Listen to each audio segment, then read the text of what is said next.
መጽሐፈ ዕዝራ ምዕራፍ 8 ከዕዝራ ጋር የተመለሱት የየቤተሰቡ አለቆች ስም ዝርዝር። በንጉሡ በአርጤክስስ ዘመነ መንግሥት ከባቢሎን አብረውኝ የወጡት የየቤተሰቡ አለቆችና አብረዋቸው የተመዘገቡት እነዚህ ናቸው። ከፊንሐስ ዘሮች ጌርሶን፣ ከኢታምር ዘሮች ዳንኤል፣ ከዳዊት ዘሮች ሐጡስ እርሱም ከሴኬንያ ዘሮች ነው። ከፋሮስ ዘሮች ዘካርያስና ከእርሱም ጋር 150 ወንዶች ተመዝግበው ነበር። ከፋት ሞዓብ ዘሮች የዘራያ ልጅ ኤሊሆ ኤናይና ከእርሱም ጋር 200 ወንዶች። ከዛቱ ዘሮች የሕዚኤል ልጅ ሴኬንያና ከእርሱም ጋር 300 ወንዶች። ከዓዲን ዘሮች የዮናታን ልጅ ኤቤድና ከእርሱም ጋር 50 ወንዶች። ከኤላም ዘሮች የጎቶልያ ልጅ የሻያና ከእርሱም ጋር 70 ወንዶች።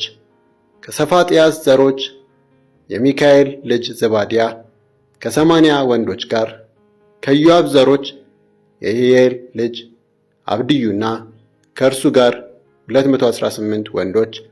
ከባኒ ዘሮች የዮሴፍያ ልጅ ሰሎሚትና ከእርሱም ጋር 160 ወንዶች። ከቤባይ ዘሮች የቤባይ ልጅ ዘካርያስ ከእርሱም ጋር 28 ወንዶች። ከአዝጋድ ዘሮች የአቃጣን ልጅ ዮሐናንና ከእርሱም ጋር 110 ወንዶች። ከአዶኒቃም ዘሮች የመጨረሻዎቹ ስማቸው ይህ ነው: ኤሊፋላት፣ ዩኤልና ሸማያ ከእነርሱም ጋር 60 ወንዶች። ከበጉዋይ ዘሮች ኡታይና ዘቡድ ከእነርሱም ጋር 70 ወንዶች። ወደ ኢየሩሳሌም መመለስ። እኔም ወደ አህዋ በሚፈሰው ወንዝ አጠገብ ሰዎቹን ሰበሰብኋቸው። በዚያም 3 ቀን ቆየን። ሕዝቡንና ካህናቱን ስመለከት ከሌዊ ወገን የሆነ አንድም ሰው በዚያ አላገኘሁም። ስለዚህ መራሕያንኑ አልዓዛርን፣ አሬልን፣ ሸማያን፣ ኤልናታንን፣ ያሪብን፣ ኤልናታን፣ ናታንን፣ ዘካርያስንና ሜሱላምን እንዲሁም መምህራኑን ዮያሪብንና ኤልናታንን አስጠራኋቸው።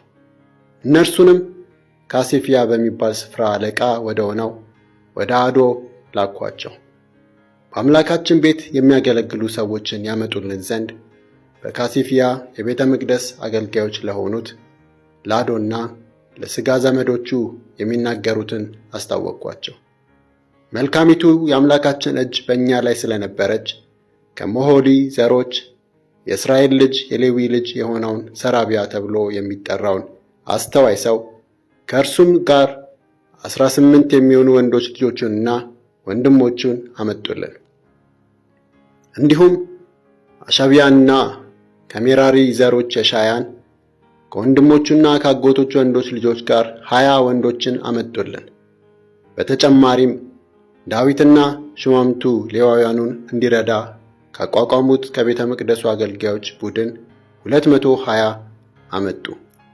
እነዚህም ሁሉ በየስማቸው ተመዘገቡ። ራሳችንን በአምላካችን ፊት ዝቅ እንድናደርግ ጉዞውም ለእኛና ለልጆቻችን ለንብረታችንም ሁሉ የተቃና እንዲሆንልን እዚያው በአህዋ ወንዝ አጠገብ ጾም አወጅ።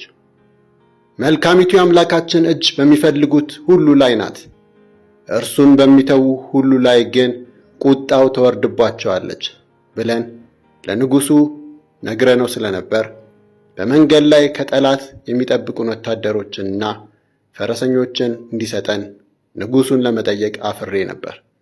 ስለዚህ ጾምን፣ ወደ አምላካችንም ስለዚህ ነገር ልመና አቀረብን። እርሱም ጸሎታችንን ሰማ። እኔም ከዋና ዋናዎቹ ካህናትም 12 ሰዎችን ከእነርሱም ጋር ሰራቢያን፣ አሻብያና ከወንድሞቻቸውም መካከል 10 ሰዎችን ለየው።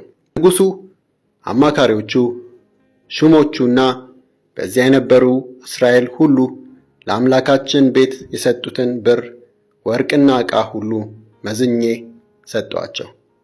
650 መክሊት ብር፣ 100 መክሊት የብር ዕቃዎች፣ 100 መክሊት ወርቅ፣ 1000 ዳሪክ የሚያወጡ 20 የወርቅ ወጭቶችና እንደ ወርቅ ነጥረው ከሚያብረቀርቅ ናስ የተሰሩ 2 ዕቃዎችን መዝኜ በእጃቸው አስረከብኋቸው።